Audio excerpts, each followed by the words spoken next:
सोमवार पूरे दिन मुंबई और आसपास के कई इलाकों में टोल नाकों पर तोड़फोड़ और हंगामा होता रहा। ये हंगामा करने वाले थे महाराष्ट्र नवनिर्माण सेना के कार्यकर्ता, जो अपनी पार्टी अध्यक्ष राज ठाकरे के रविवार के टोल न देने और कोई मांगे तो उसे पीटने के आदेश पर अमल कर रहे थे।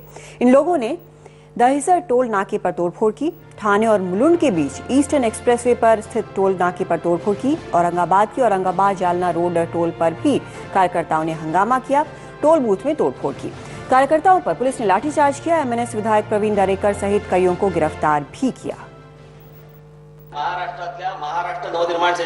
महाराष्ट्र के मेरे सभी कार्यकर्ताओं और सहयोगियों से अभी कहे देता हूं, महाराष्ट्र के किसी भी टोल प्लाजा पर टोल मांगे तो दीजिएगा मत।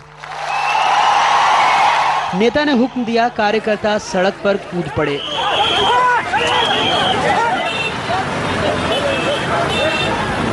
मुंबई के करीब वाशी, ठाणे, दहिसर, मुंबई के बाहर पुणे, औरंगाबाद, नागपुर, हर जगह महाराष्ट्र नवनिर्माण सेना के कार्यकर्ताओं ने टोल नाकों को निशाना बनाया। कुछ दिनों पहले महाराष्ट्र के कोल्हापुर में शिवसेना ने टोल बूथ को निशाना बनाया था। अब एमएनएस, वैसे एमएनएस बॉम्बे हाईकोर्ट में टोल वसूलने के खिलाफ याचिका दे चुकी है, जिस पर फैसला आना है। उससे पहले चुनावी मौसम में पार्टी नेता कार्यकर्ताओं को टोल के खिलाफ उकसा रहे हैं। सरकार कार्रवाई की बात करती है, लेकिन कार्रवाई करते दिखती नहीं।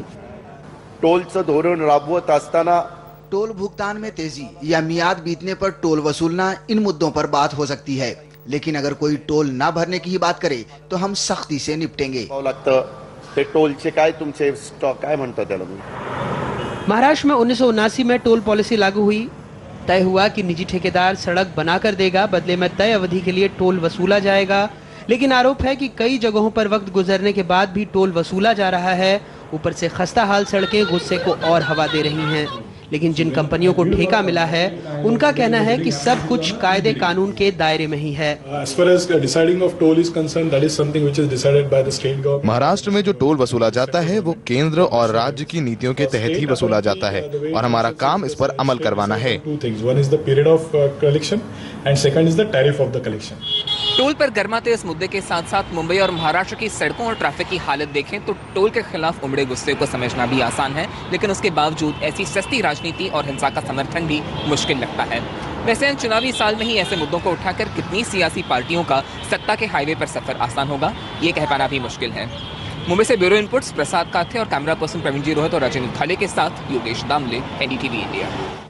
महाराष्ट्र में टोल के खेल पर देखिए हमारे संवाददाता प्रसाद काथे की एक खास रिपोर्ट। गाड़ियां सड़कों पर तभी उतर सकती है अगर उन्होंने रोड टैक्स भरा हो। रोड टैक्स के पीछे भावना यही है कि सड़कों को गाड़ियों से होने वाले नुकसान का खामियाजा भरा जा सके।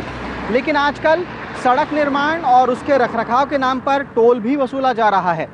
लोग टोल दे रहे हैं, लेकिन सवाल भी पैदा कर रहे हैं कि क्या उसके मुताबिक बेहतर सड़कें मिल रही है, और जहां पर टोल लेकर बेहतर सड़कें नहीं होती, वहां पर टोल के खिलाफ गुस्सा उजागर हो रहा है।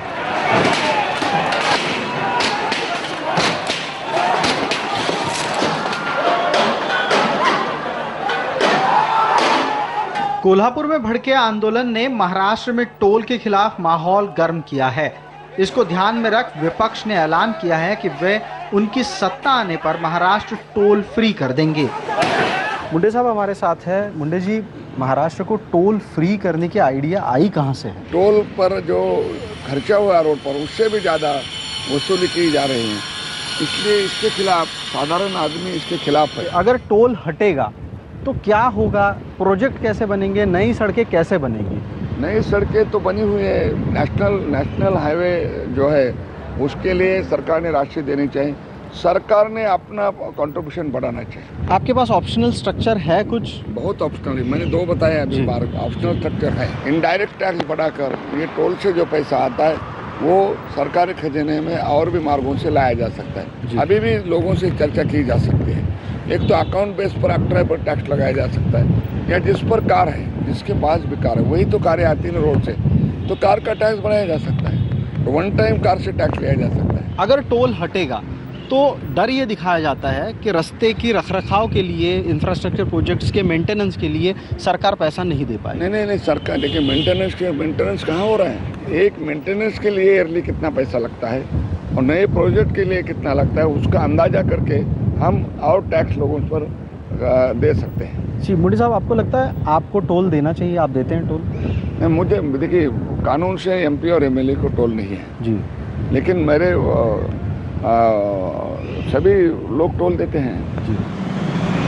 महाराष्ट्र में 1989 से टोल पॉलिसी बनी। पॉलिसी के तहत कहा गया कि सड़क निर्माण के खर्च की वसूली टोल से होगी।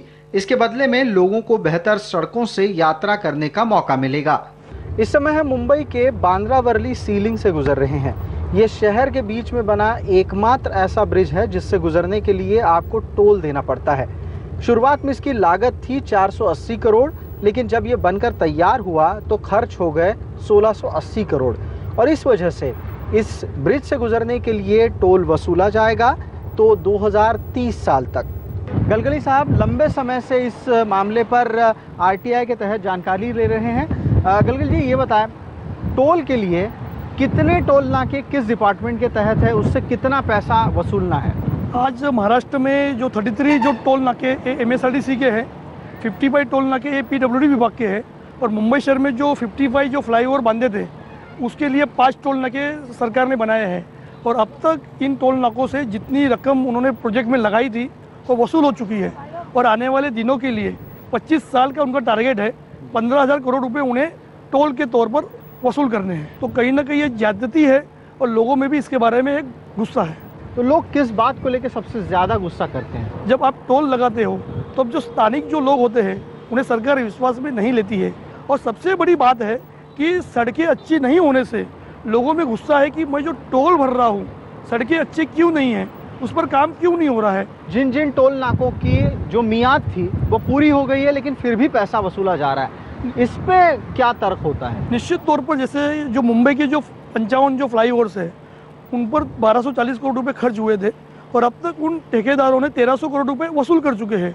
तो कहीं ना कहीं तो सरकार भी अनदेखी करती है और आज राज्य में ऐसे कई टोल नाके हैं जो अवैध तरीके से चलते हैं, जिसकी जानकारी स्थानिक पुलिस को भी है, प्रशासन को भी है। इसके लिए लोगों में गुस्सा होना लाजमी है। उधर सरकार को लगता है कि टोल फ्री महाराष्ट्र हो ही नहीं सकता। अभी इलेक्शन आ रहा है इसलिए लोग बोल रहे हैं। तो मैं तो कहना चाहूँगा कि फिर गुजरात जो है सरकार आपकी ही है जो बीजेपी की है, तो गुजरात में पहले जो है सारे टोल जो माफ़ किया जाए। लोग टोल को लेकर इतने गुस्से में क्यों है? इसमें जो है पॉलिटिक्स लाया जाता है। जैसे कि मैंने कहा कि टोल अगर महाराष्ट्र में है तो ठीक है, हम उसके ऊपर विचार करेंगे। सारे देश में टोल है, लेकिन एक बात ये भी कही जाती है कि यहाँ की सड़कें खराब है और फिर भी टोल वसूला। आप गलत बोल रहे हैं। जिन जो सड़कें खराब है वहाँ जो 4 लेन हम नहीं बना सकते हैं इसलिए तो टोल पे जा रहे हैं। और मैंने कहा आपको अगर कंप्लेंट आती है कि ये सड़कें खराब है फिर भी टोल चालू है, हम तुरंत जो है टोल बंद करते हैं। और ऐसे कई रास्ते हमने बंद भी किए हैं। मुझे बताइए 2,40,000 किलोमीटर रास्ते जो है संभालने के लिए अगर हमारे पास पैसे नहीं हैं, हम कहाँ से 4 लेन और 6 लेन करेंगे, कहाँ से इतनी ब्रिज बनाएंगे? राजनीति सड़क पानी और बिजली के नाम पे होती है। सड़क अब सरकार कह रही है कि बनाने के लिए और मेंटेन करने के लिए पैसा नहीं है, तो सरकारी पैसा सड़क के लिए नहीं है तो कहाँ जा रहा है? कई सारी चीज़ें जो हैं जिसके ऊपर पैसा लगता है। स्कूल में पैसा दिया जाता है, कॉलेज में पैसा जाता है, पानी पे पैसा जाता है, बिजली पे पैसा जाता है। टोल गाड़ी वालों से लिया जाता है, गरीब से नहीं। और गाड़ी जिसको 5 घंटा लगता है वो 2 घंटे में जाती है। 5 घंटा जो पेट्रोल जलता था वो 2 घंटे के लिए जल रहा है। तो इसका फ़ायदा अगर चाहिए तो अच्छे रास्ते चाहिए, अच्छे रास्ते तो टोल। बिजली, पानी और सड़क के नाम पर वोट मांगने वाली सरकारें सड़क को धीरे धीरे निजी हाथों में सौंप रही हैं। इसी वजह से खराब सड़कों पर भी टोल वसूला जा रहा है और टोल का यही झोल अगर जारी रहा तो आने वाले चुनाव में वो सरकार को भारी पड़ेगा। कैमरामैन राजेंद्र घालकर के साथ मुंबई से मैं प्रसाद काथे, NDTV इंडिया। और 51 साल बाद एक बार फिर लता मंगेशकर ने मंच पर